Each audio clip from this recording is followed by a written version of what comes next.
Well, hey, how's it going? Thomas here. The day. A lot of people will say, well, you're wasting time with that, or you're wasting time with these things, or those things. And someone also told me at one point that there is no wasted time or energy or whatever. And the simple fact of the matter is if I had not been indulgent of some of these characters on here, which, there was really no value in watching, or at least so I thought, then there would be others that I would have disregarded and dismissed as well. But since I didn't, I was able to learn more about the enemy and their nature and how they work and how they are effective and aren't. And I was reminded again about anger. And it was by this one woman who I believe, in her better moments, is absolutely for Jesus. Okay, she's a Christian. She says she has a ministry. She calls it. Okay, and but she also comes across as an angry black woman. All right, and of course, there's reasons behind that. And the one thing that I would do for the entire black race is to give them a whole different way to look at this supposed story about their slavery and so on, and what they've gone through and all that. But she was going off the damned rails because of a news story she saw. And it revealed everything about what's going on with her. She is obviously suffering from persecution complex, or complexes of some sort or another. She obviously feels oppressed because of her race, because she's black. Oppressed because she's a woman. Unfairly treated is what I mean by oppressed. That they've been somehow wronged. Okay. And she makes a lot of remarks about white people, and it's easy to see that since she does have anger, she does have anger towards the white race. It's the way she was talking about. But it was a story about I think, a black woman who had a doctorate. She wanted everybody to understand that she was a very smart, intelligent, accomplished woman of brown skin, who was, I think, a dean at a college of some sort, maybe. And some disgruntled security guard who had been fired, right? Apparently was white, and he came back and decided to kill his, well, I can't say killed, can I? Is that a word that you're not allowed to say or something? Because I hear people talking about things being unalived. But anyway, so that was his deal about doing her. And it was so strange, that one of the things she said was that you don't ever hear about white people getting killed or unalived, rather, at work or whatever. But the simple fact of the matter is that previous to that, I've never heard of any of the bosses that weren't white, who suffered that. Any of the bosses who suffered that were, I thought, Caucasian. But the whole point of my story here is that I'm looking at her and I'm seeing exactly what's going on in her and her complexes, her feelings, her thoughts, that and she even goes out and says it, that this white supremacist country is trying to make sure that black people know every day that they're less than, or not to be listened to, or something like that. In other words, not given the respect and blah blah blah blah that they deserve. And she was even going on about how the Mexicans treated black people like they were better than the black people, and it was because of what the white man has done or said. Which, okay, I want to put to you like this: if you're a black person, if you're of the Negroid race, okay, the Negro race, African nation. That in itself is a nation. These nations that we talk about, of countries and such, those are just countries. Nations are the group that you are a part of. And there is a reason for the races. anybody who wants to stand around and go, there's no such thing as a race, it's just a social construct, is the same demon possessed people who will tell you that there's no such thing as a woman, or that anybody can be one, or something like that. They're operating from a whole different point of view, which is outside of the tangible reality in which the objective reality in which that we all have to share. Hold on. Well, where was I going with it? Here's the thing. She is being triggered by a story about people she don't know. She doesn't have any idea of whether or not they're even real. Okay? She may have seen news clips and pictures of different people and a voiceover saying that these people are these things and they did those things and these things happened, and gee whiz, isn't it such a tragedy? Racism, be very afraid, you black people, or angry, because that's what the enemy wants. The enemy wants you to be disturbed. She even said that how it was very disturbing to her to see this story. Well, what do you think the devil wants? The Lord and Savior, he who is the life, the truth, and the way, whom also apparently claimed to be the light at one point.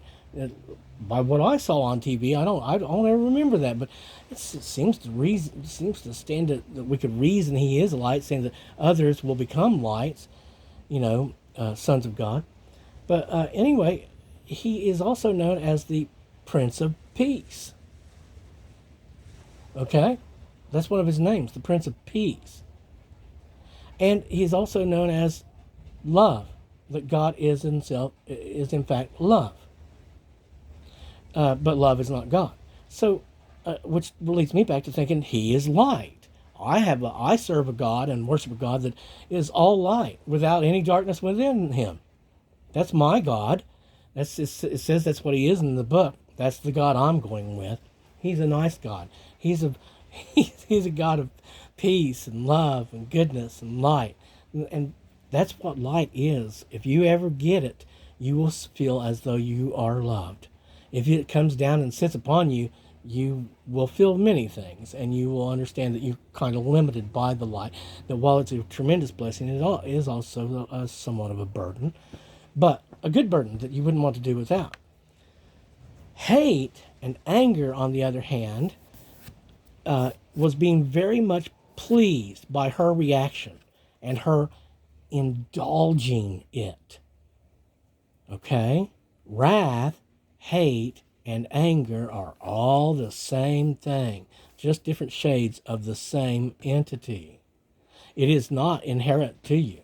That was its greatest trick, was to make you believe that, oh no, it's just naturally a part of you. It's an emotion. Nope. And you are supposed to deny it.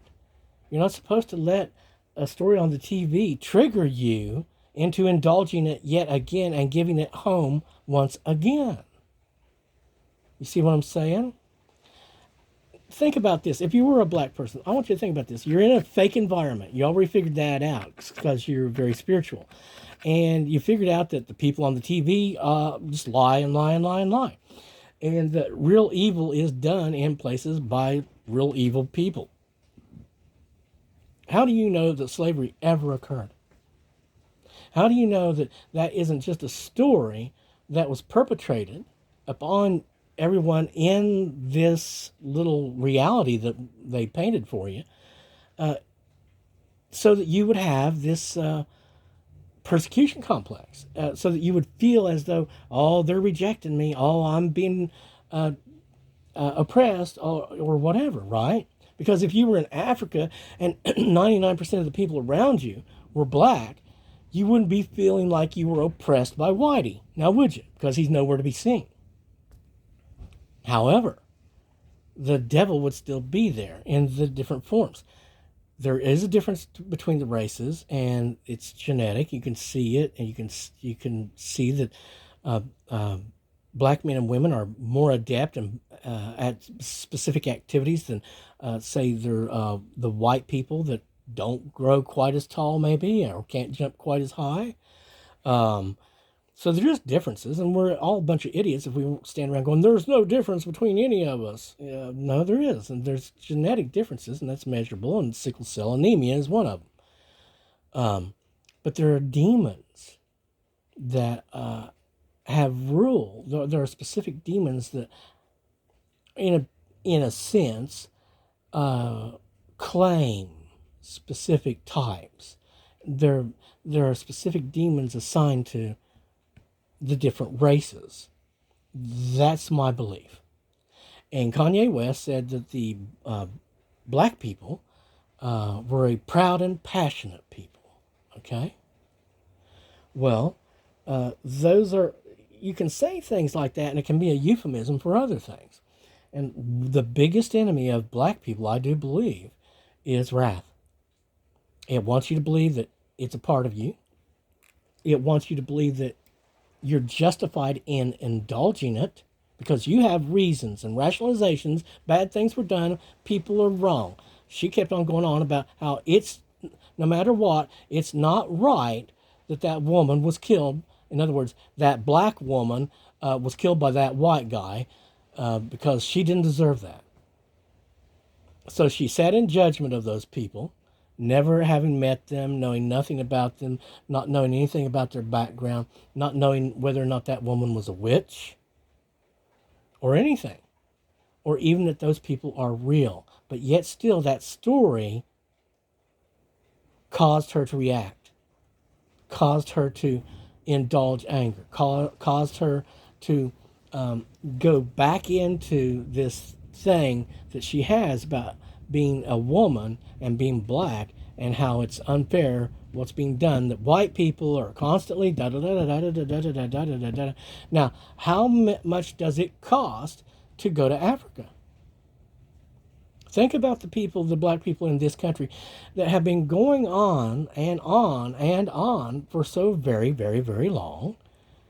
You know, I mean, there's been the racial hatred industry that was born back in the 70s, I guess. You know, because they found out how you can make money off this, and you can be a star of some sort if you're a black man and stand out there going, "I'm not going to stand for this." Blah blah. You know, they're all trying to emulate that.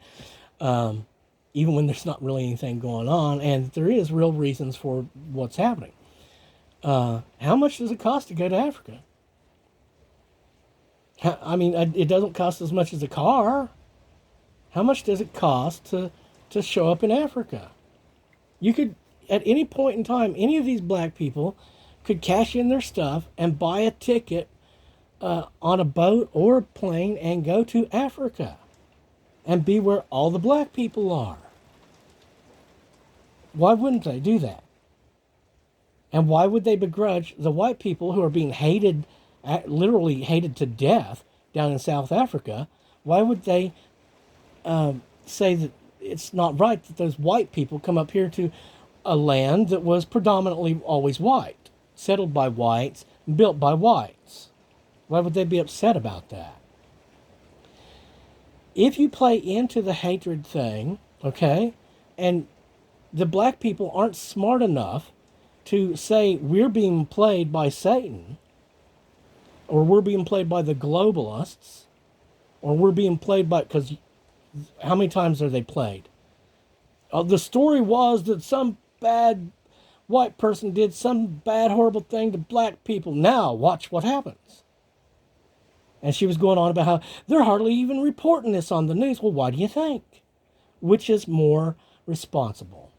To report that news story there in that locality and let it be known what has happened, or to broadcast it day in and day out, 24/7 across every channel, into every channel, especially all channels that are predominantly watched by a black audience. What effect do you want? Do you want a race war? Do you want segregation? Because everything that they've been doing the last 15 or 20 years, going on and on and on about how racist white people are, is they've been, in a sympathetic, magic kind of way, creating racism. They've been showing very distinctly that there's a great big difference between the races. Now, I used to think of racism as, well, the ridiculous hatred of another race, and deciding that your race was superior to that race or whatever like that. And but then it seemed to degenerate into because I always thought of racism as the KKK burning crosses and lynching innocent black men. That's racial hatred. I'm against racial hatred. But for us to say that there's no difference between the races is stupidity. She was going on and she was saying something about how they were accusing her of being racist or something because she was pointing out the truths regarding these things, the facts. Well, factually, the statistics show a whole lot of things about the black race and the white race in connection with each other and or in connection with the kind of crimes that are committed and by whom and how much that percentage is, that they're responsible for. And again and again, though, what? Are we supposed to recognize these differences? Was this just all part of a weird... Because to me, it's like, it's all... Can you really, truly believe in the reality? Okay? Can you believe in the reality? You know they're lying to you on television. Can you believe that there was ever slavery in the country? Can you believe in history? Because it's all a part of the game. Do you understand what a role-playing game is? Now, why you have dark skin instead of light skin, I can give you theories on that. You wouldn't like it. Black people wouldn't like that because it would be about the truth. Now, the ones who have made a lot of progress because they were brought to America, okay? If you're going to believe in history, it was God's plan. It was God's plan for them to be able to become Christianized and to leave behind their opponent and their oppressor, known as anger, and so that they could know the Prince of Peace and the light, and let go of the beast that wants to control them into operating in that kind of fashion, not thinking, but reactionary, programmed by all these different pieces of information and story that says, react like this, react. You have to react emotionally, violently, maybe. See, it is incumbent for every knowing black person, of anyone that is black and understands the difference between peace and rage and understands that these are spiritual influences, those are the ones we need to come forward and say, yes, look, we're tired of the naggerism. As they were saying, one of them was saying they were tired. I'm using the word naggers, right? Okay. But they were tired. The one of the black people were saying they're tired because it's the same as what, look, white people will call down white trash. Understand that. White people will look down on white trash people and really, and let them understand you're acting like white trash and that ain't appreciated by white people, This is how society was made to actually function and keep the bad people, namely the overly emotional, low-class haters who were given to every sin. Do you understand what made it work? It wasn't the devil telling everybody that they all deserved everything and that they all deserved to be treated well and that they deserved to be respected and that they deserve the right to make others respect them and show them the respect that they want. Remember, I fancy myself probably as a king from Jupiter, and my pronouns would be Your Highness and His Majesty, and it's tantamount to hate and racism if you don't comply with these ridiculous notions that some psycho might decide to put out there. Or, in other words, some demon-influenced person who is becoming more and more narcissistic with every passing moment, believing that they themselves are a god and should be able to define their reality and impose their judgments upon all people.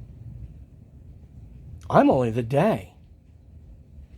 And I think the song we used to sing was that we were dirty white guys, quote unquote, dirty white guy, just a dirty white guy. I think that was the song we used to sing.